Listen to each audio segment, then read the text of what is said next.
آج ایک دفعہ پھر ہمارے شہر کے اندر ایک بہت ہی افسوسناک واقعہ ہوا ہے جس کا ظاہر ہے کہ ہم سب کو بڑا دکھ ہے. آج یہاں پہ ایک بہت بڑا مجمع ہے, سب یہاں پر آئے ہوئے ہیں اور ظاہر ہے کہ سب کی خواہش ہے کہ وہ نماز جنازہ کے اندر شرکت کریں. لیکن بس میں اتنا کہنا چاہوں گا کہ ہمیں اب اپنی غلطیوں سے سیکھنا چاہیے.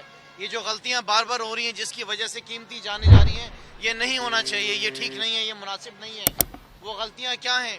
کیا وہ ایمرجنسی ایگزٹ کی غلطیاں ہیں کہ اس فیکٹری کے اندر کیوں نہیں ایمرجنسی ایگزٹ تھا؟ تو ان سب چیزوں کا احتیاط کرنا بہت ضروری ہے اور ہم سب اس وقت جو ہے ان کی فیملی کے ساتھ ان کے غم میں شریک ہیں.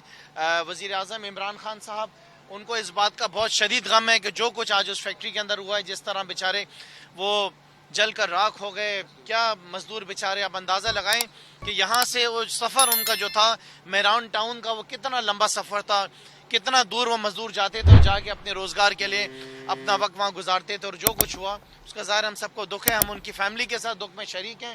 اور وزیر اعظم صاحب, وفاقی حکومت جو ہے, گورنر صاحب بھی یہاں پر اس وقت آ رہے ہیں اور وفاقی حکومت جو ہو سکے گا ان کی فیملی کے لیے ان کی زیادہ سے زیادہ مدد کرے گی اور اس بات کی بھی فکر کرے گی کہ آئندہ اس طرح کے جو ہیں معاملات نہ ہوں. ہم نے اپنی ذمہ داری پوری کرتے ہوئے اس شہر کو 52 فائر بریگیڈز دے دیے تھے اور 52 فائر بریگیڈز وہاں پر آج موجود ہونے چاہیے تھے, وقت پر پہنچ جانے چاہیے تھے.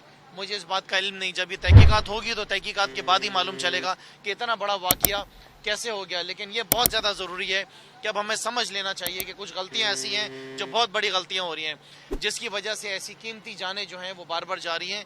یہ ہماری جانیں ہیں, ہمارے شہری ہیں, مزدور ہیں ہمارے, جن کی سب سے زیادہ ہم نے فکر کرنی ہے.